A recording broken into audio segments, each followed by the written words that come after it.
Hello, this is Scottish Independence Podcast episode number 109, and we're broadcasting from a kitchen that's been completely stripped bare and will remain so for a week. The only thing in here is the table and the computer. Now, apart from all that, which I'm sure you probably didn't need to know, for this episode I spoke with Dr. Iain Black. Iain Black's conducting a survey about the people who took part in the Yes campaign, what they did and why they took part. The results will be shared with the main Yes supporting groups, and hopefully will help us all to understand just what went on during the period with so many people getting involved in politics. So, I hope you enjoy it, and I'll have a wee word with you at the end. Hi Iain, how's it going? Going great, Michael. Thanks very much indeed. How are you? Not too bad, very busy, as ever, doing up the house still. It's becoming a bit of a chore now. We've gone from the initial enthusiasm to this is becoming a chore stage. So, anyway, into that trough. Yeah. The reason I asked you on is you're doing some research regarding the people that were involved in the independence campaign, or more specifically involved in the Yes side of the campaign. So, could you explain to the listeners what the research is about? The research is really trying to capture in detail the characteristics and the motivation of the people who actually took part in the Yes campaign. So it looks at three categories of people: those who volunteered, those who felt as though they did some organising, and those who felt as though they may well have led their local groups or led part of it. So it's really just trying to capture in the breadth of that amazing movement that grew up from out of Yes Scotland, but also including Women for Independence, the Radical Independence Campaign, those people who just did things on their own, who just the bakers who baked Yes cakes, for example. So it's trying to find out who they were, what they did in great detail, and importantly why they did it. So how are you conducting this research? One of the difficulties with this is that because this social movement kind of grew and grew and grew, that there is no directory of people who took part. So we're conducting it online, sending the link to Bella Caledonia, for example, have put it out on a post of the Common Wheel through our network of colleagues. So it's a click-through online survey that's then completed.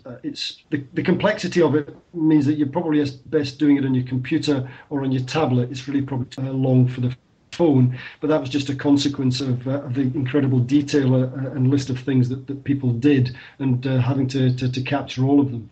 Okay, so I'll put those links up onto the website so people can do the survey if they want to, but I suppose the next question is, why did you decide to do this research?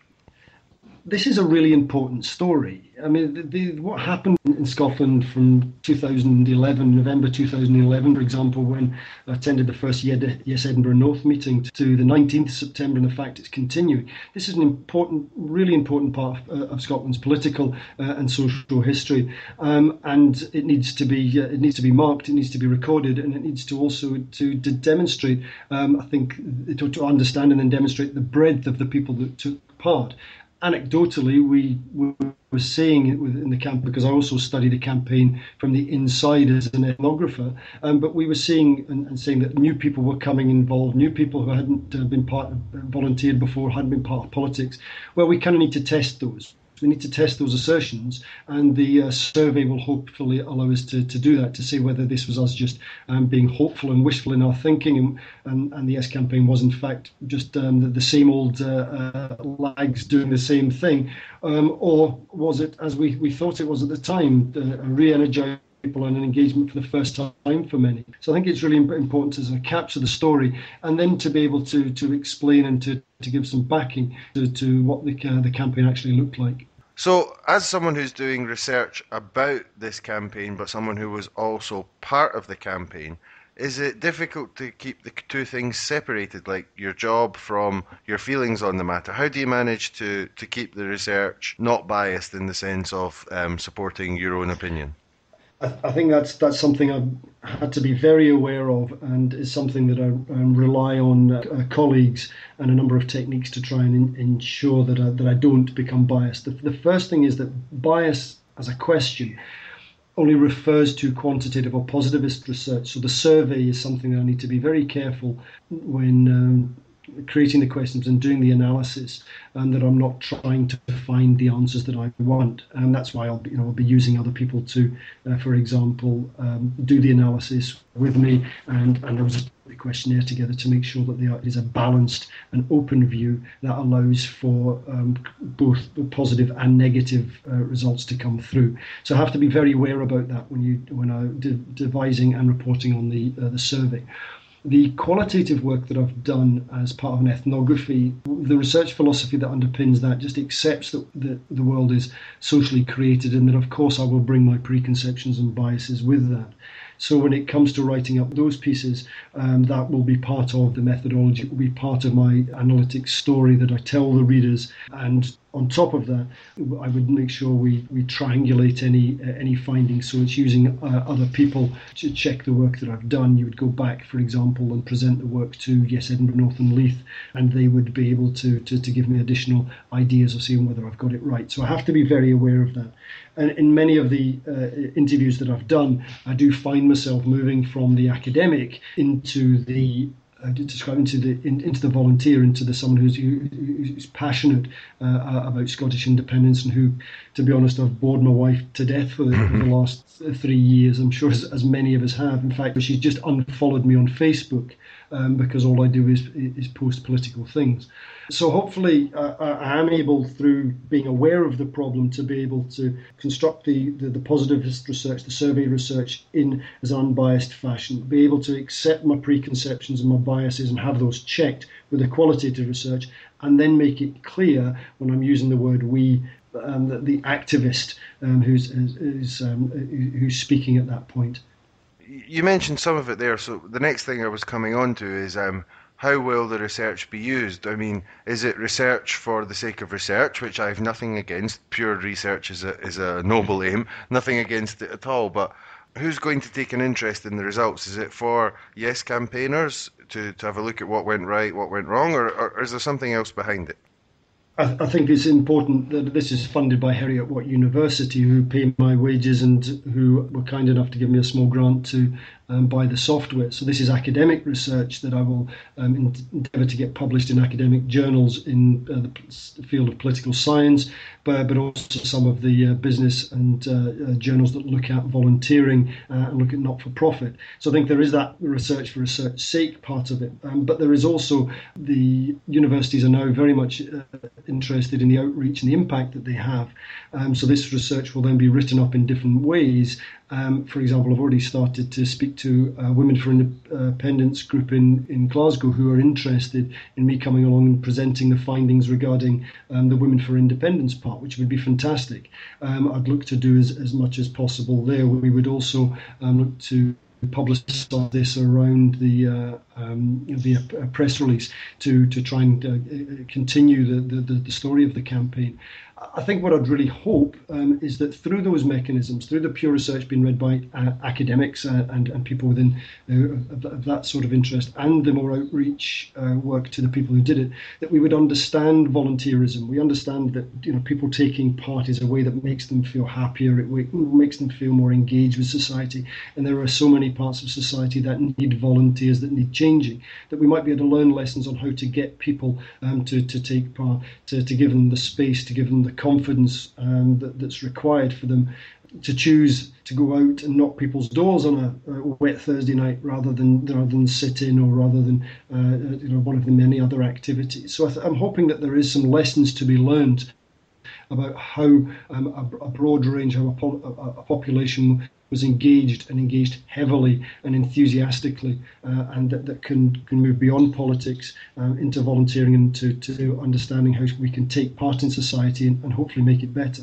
One of the things that I'm aware of here before I say the next question is that you shouldn't really ask an academic to speculate before his research is finished or published, but why do you think that so many of these groups and all the different organisations that sprung up, it seemed to be heavily on one side of the argument? There didn't seem to be any of this stuff on the no side of it.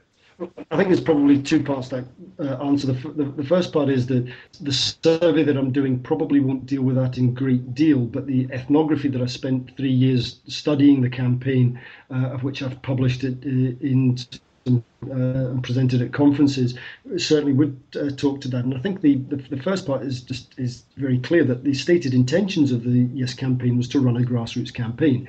At its very launch, its very structure was there to encourage that. Whereas Better Together were very disciplined in their messaging, very disciplined in their use of their friends in the newspaper and the press releases in driving these messages of and fear and negativity. So each campaign did what it strategically decided at the beginning to do, and as a consequence for the Yes campaign, by providing this culture of inclusion, I think so importantly the leadership and the fact that they didn't have the money and they didn't have the backing to do it all themselves internally, gave the space for these groups like Women for Independence and like Rick to come forward. I also think this is something I've been writing recently about, is the Yes campaign as an umbrella did was give space to those people who'd been active for a long time within social movements, for example, the Green Party, or for disability rights, or Campaign for Nuclear Disarmament. And it gave them an umbrella, and it gave them space, and it gave them oxygen in a time where we were thinking about what our country could be, to bring arguments that they've been fermenting for many years and had been fighting the good fight for many years. And this gave them a new space to discuss these with a vision of what the country could be. So I think that these groups themselves might have formed at the time of the referendum, but bolstered by people and smaller organisations who've been working towards these goals for many years. So there was that atmosphere created by Yes Scotland, that culture created by Yes Scotland's grassroots, but also then the energy that was created within Scotland over the particularly last summer, when we all wanted to listen, we all wanted to hear, voices could be heard, and as long as you were inclusive, then we would give you an audience. Yeah, and I think one of the remarkable things about all of the organisations and groups that were set up during the period in the run-up to the referendum, and I want to ask your opinion about this, is most of them are still going.